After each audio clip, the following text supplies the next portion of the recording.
Well, as we just heard from the bureau chiefs, the U.S. ambassador to Canada caused quite a stir at that gala event Monday evening. And for more on that, we're now joined by Fen Hampson. He is a professor with Carleton University's Norman Paterson School of International Affairs. He also co-chairs the expert group on Canada-U.S. relations. And yesterday, he wrote an article for Policy Magazine in which he calls on global affairs to register displeasure with the ambassador. Fen Hampson, thank you for joining us this evening. Good to be with you, Michael. So clearly, you think the U.S. ambassador has crossed a line here. So in your opinion, how has he done that?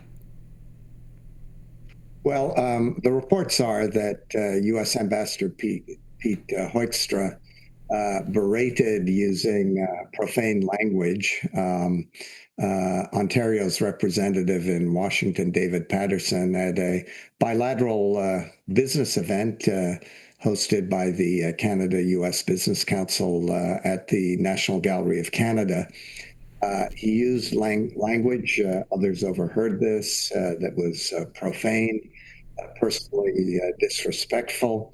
The source of his irritation, as reported, appears to have been Ontario's ad campaign that drew an excerpt from President Reagan's speech many years ago praising free trade. It wasn't a private exchange. It took place in a public, professional setting, a breach of decorum. The issue is not just one of bad manners here. It's really about the erosion of diplomatic norms. Hoekstra's behavior clearly crossed a line from advocacy to just outright intimidation. There's no other words for it. And, as many have noted, he was behaving like a proconsul in some distant colonial outpost, not the ambassador of the most powerful country in the world in a friendly, neighborly setting.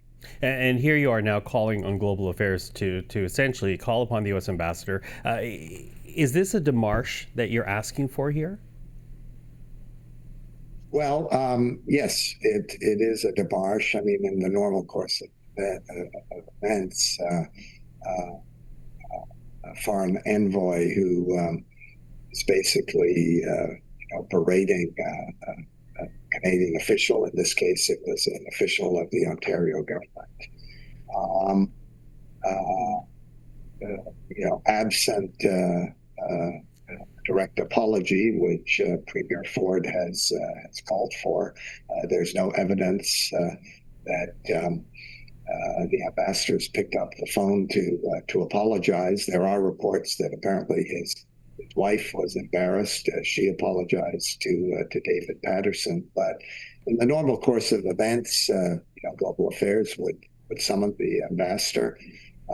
It would be done by the deputy foreign minister or perhaps even a lower level official to register disapproval. And what would that, sorry to interrupt, but what would that accomplish, particularly at this juncture when Canada is dealing with tariffs and perhaps trying to save, a free trade agreement when CUSMA is revisited next year? What would a démarche actually accomplish? Well, it's a formal reprimand. It's not a punitive measure. I mean, we're not asking for all of diplomatic credentials or anything like that. But I think, it's important, for Canada to reaffirm that, this can be done politely, that we value mutual respect. We have an interest in maintaining the broader relationship, defending a principle here that diplomacy depends just as much on tone as it does on substance. When envoys substitute civility with contempt, they're weakening their personal standing and their nation's credibility. And I think it's important to say that, if we're going to work together, this has to be a relationship that is based on mutual respect. We're partners here. That intimidation has no place in relationship between allies. You use the word relationship, Fen, and it seems to me that you worry that Ambassador Hoekstra's actions betray a deeper attitude about how this administration views Canada. Is that fair to say? Yes, yes. And this isn't the first time that the ambassador has been overtly hostile to his audience. He's given other speeches, where he's obviously displayed a thin skin, which is surprising because he is someone who served in the American Congress. You would think he would have good skin here, and if it's all an act just to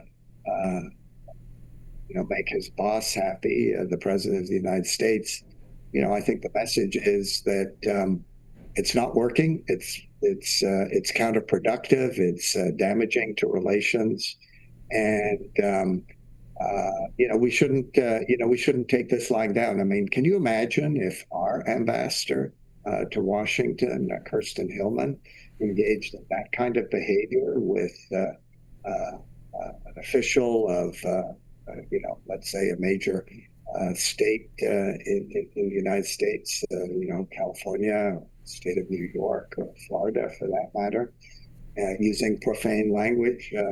You can bet your bottom dollar that it will be hauled on the carpet by the officials in the State Department.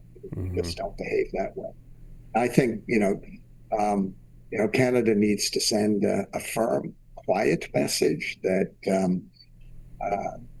this kind of behavior simply is not on. I mean, it's unprofessional. There's no other word for it. It's unprofessional. Fen Hampson, I appreciate the time. Thank you for this. My pleasure.